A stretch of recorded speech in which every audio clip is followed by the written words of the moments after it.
조갑제 TV 시청자 여러분 안녕하십니까? 2022년 3월 5일 오후 6시입니다. 한국에서는 지금 대통령 선거라는 전쟁이 벌어지고 있습니다. 모택동의 말을 빌리면은 정치는 피를 흘리지 않는 전쟁이고 전쟁은 피를 흘리는 정치라고 합니다. 전쟁과 정치의 공통점이 있습니다. 권력을 장악하는 것입니다. 민주주의 국가에서는 투표를 통해서 정권을 결정합니다. 민주주의 국가가 아닌 나라에서는 권력 투쟁을 통해서 결정을 하는데 암살, 쿠데타, 전쟁 이런 수단이 동원됩니다. 우리나라는 다행히 민주주의를 발전시킨 덕분에 이렇게 편안히 앉아가지고 3월 9일 누가 대통령으로 결정되느냐를 구경할 수 있게 되었습니다.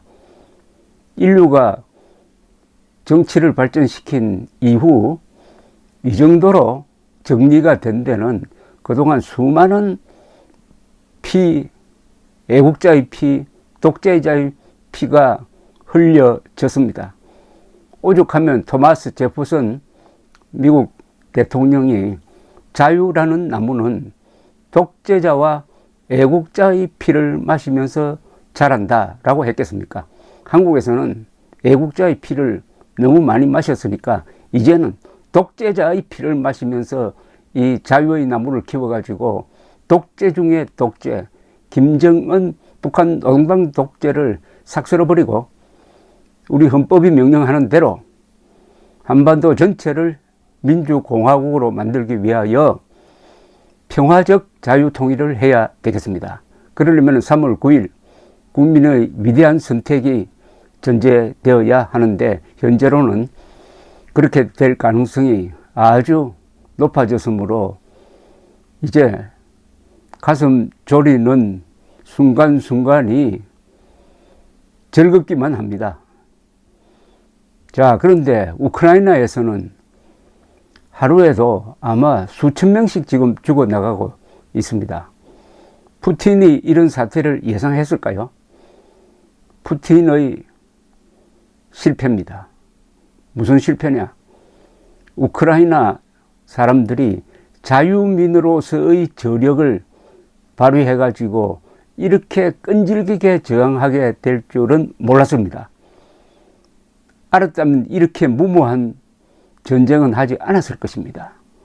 아마도 일주일 안으로 우크라이나를 쓸어버리고 3일 안으로 키예프를 점령해가지고 젤렌스키는 도망가 버릴 테니까 꼭두같이 정권을 세우고 서서히 물러나면은 된다. 그 뒤로는 우크라이나는 완전히 속국으로 만들 수 있다. 이렇게 전쟁 계획을 세웠을 것으로 보입니다. 그런데 하나도 맞지 않습니다. 벌써 일주일이 지나도 키예프 공방전만 벌어지고 있습니다. 물론 지금 추세대로 가면은 피를 많이 흘리고 민간 지역을 폭격하고 원자력 발전소도 막 포격하고 이렇게 뒤죽박죽 하면서 군사적으로는 우크라이나를 거의 장악하게 될지도 모릅니다. 그러나 키예프 인구가 300만이 되는 키예프 자체가 전장이 되어 가지고 시가전이 치러지면은 그 피해는 막대할 것입니다.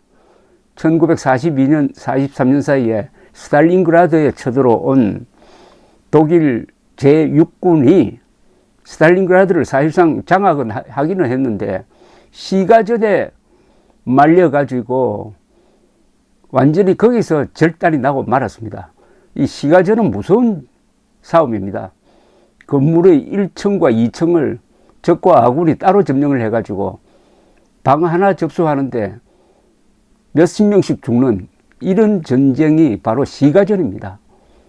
그런데 우크라이나 국민들은 시가전을 치를 마음의 태세가 되어 있습니다. 자유를 맛본 그들은 자유를 잃지 않기 위해서 악착같이 싸우려고 합니다. 그러나 쳐들어온 러시아군은 그렇지가 못해요. 이 사기가 땅에 떨어지고 있습니다.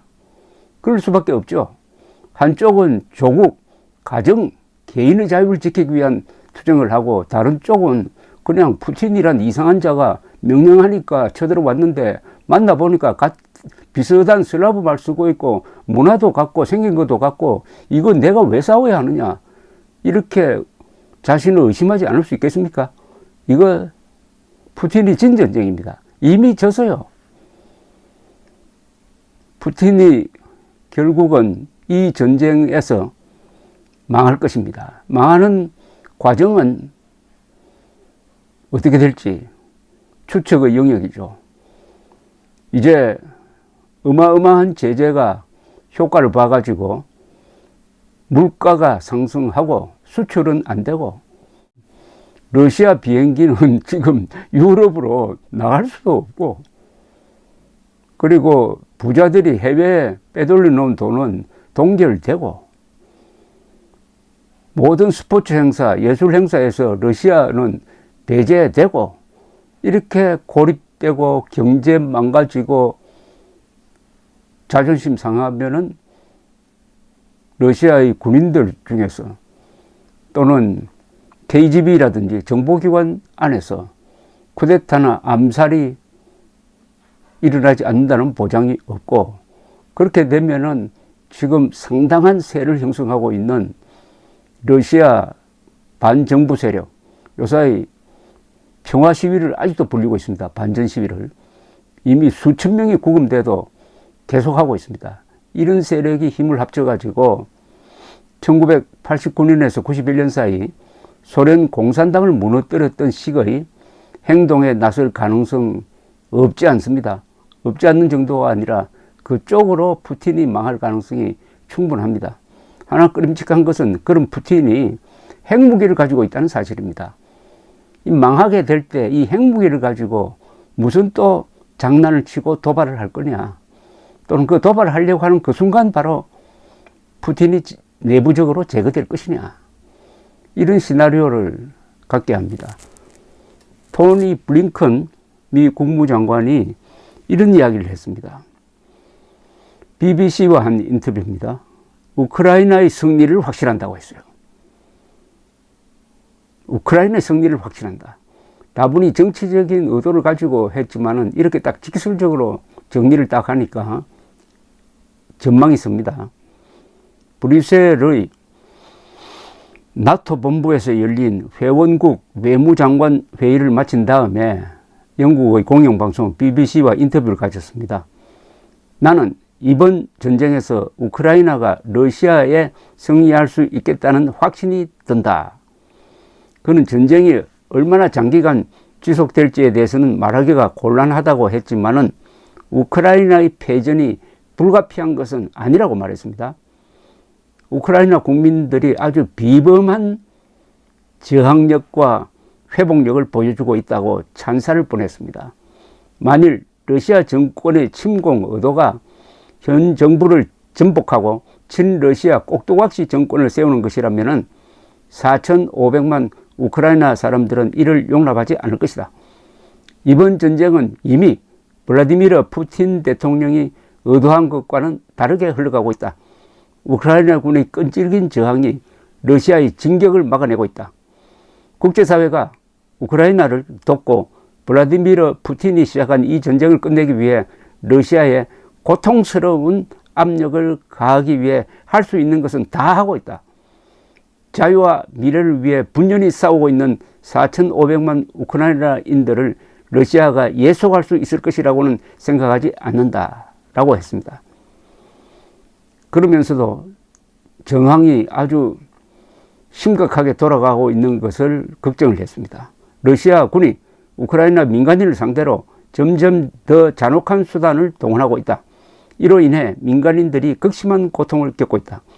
러시아가 우크라이나인들의 식수, 전력, 난방 등을 차단하기 위해 중요한 인프라 시설을 공략하고 있다.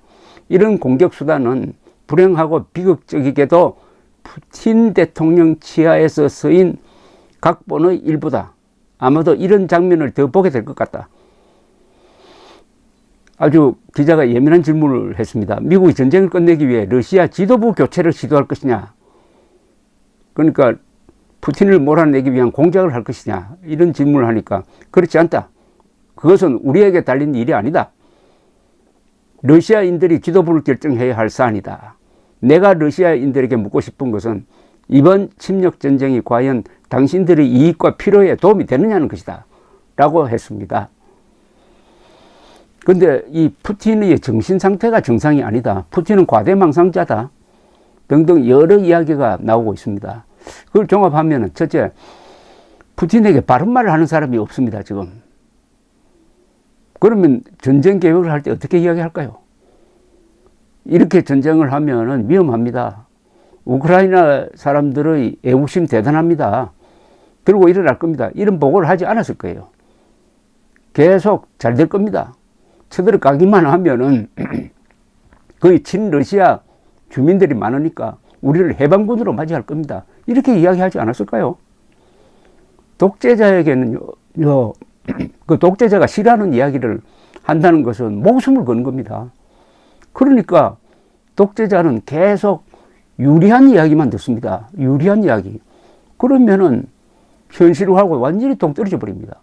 민주주의 국가는 그렇지 않죠. 여러 정보기관이 서로 경쟁하면서 CIA는 이런 보고를 하고 다른 군의 정보기관은 또 다른 보고를 하고 해가지고 그것을 종합해가지고 결정을 내려도 미국 또한 오판을 하는 경우가 많아요. 그런데 푸틴이 왜 이런 무모한 짓을 하느냐.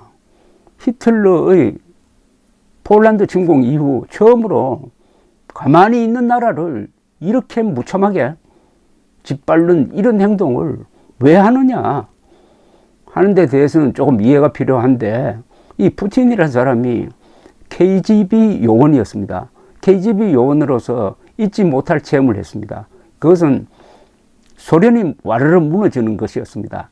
그것을 경험하면서 푸틴은 소련의 붕괴는 20세기의 가장 큰 정치적인 재앙이었다 라고 하면서 그 소련 제국을 부흥시킬 생각을 하고 있습니다.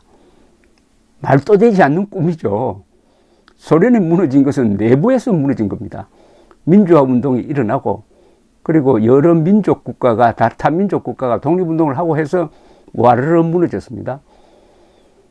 그런데 이자는 그게 억울해서 힘으로 이제는 과거의 소련으로 다시 돌아가야 되겠다고 하는데 걸림돌이 우크라이나다. 우크라이나가 민주주의를 하고 있다. 우크라이나가 러시아보다 더 민주주의를 하기 때문에 더 발전하고 있다. 저걸 실패국가로 만들어야 한다. 그리고 나토에 들어가는 것을 막아야 되겠다. 우크라이나를 표적으로 삼은 것입니다. 그런데 푸틴의 착각은 뭐냐? 소련 시대의 소련과 지금 러시아는 국력 차이가 어마어마하게 다릅니다. 러시아는 국토는 넓지만 인구가 그렇게 많지 않습니다. 러시아 인구가 일본 인구하고 비슷합니다. 국토는 뭐 일본의 한 몇십 배 되는데, 쉽게 말하면 러시아 인구는 파키스탄의 반밖에 안 됩니다. 멕시코보다도 인구가 적을 겁니다. 필리핀하고 비슷합니다. 자원은 많죠. 그러나 제조업이 발달을 하지 않아가지고 메이드 인 러시아 없습니다. 군수공업 이외에는 별다른 기술도 없습니다. 자원 팔아먹는 것 이외에는 저 나라가 경제적으로 매우 취약합니다. GDP가 한국보다 적다니까요. 인구 5천만인 한국보다도 러시아의 GDP가 부족합니다. 그런 나라가 핵무기 하나 가지고 있다고 해가지고 이렇게 모험을 하면 됩니까? 자기 분수에 맞는 모험을 해야 되죠. 그러니까 이게 완전히 헛발질로 들어가는 것은 기정사실이고, 푸틴이 잘못 판단한 것 하나가 아마 바이든이 아프가니스탄에서 저렇게 허망하게 철군하는 걸 보고, 바이든은 우리가 침공해도 제대로 대응하지 못할 것이다, 만만하게 봤을 겁니다. 그리고 나토도 분열되어 있다. 특히 독일이 우리한테 고분고분하다, 이렇게 본 거예요. 그런데 지금 바이든, 독일 영국, 프랑스 이런 나라들이 지금 일치 단계를 했습니다. EU와 나토, 미국이 일치 단계를 했습니다. 그러니까 중국도 노골적으로 지금 푸틴 편을 못 듭니다. 일치 단계를 해가지고 제재를 신속하게 하고 있습니다.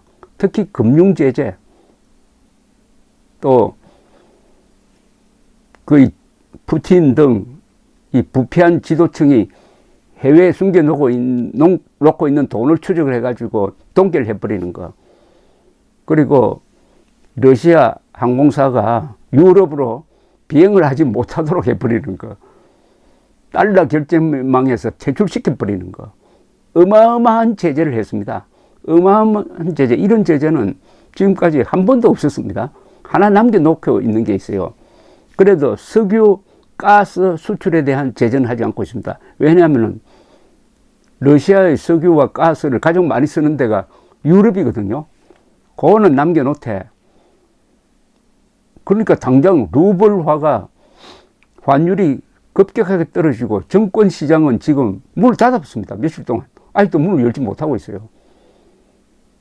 이게 오래 갈 수 있다고 보느냐 이겁니다.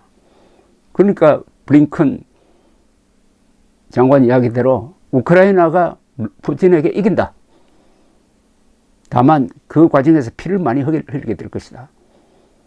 예컨대 키예프를 시가전을 통해서 수만 명, 수십만 명이 죽고 나서 점령을 하고 거기에 꼭두가시 정권을 세워놓고 그 다음에 어떻게 하죠?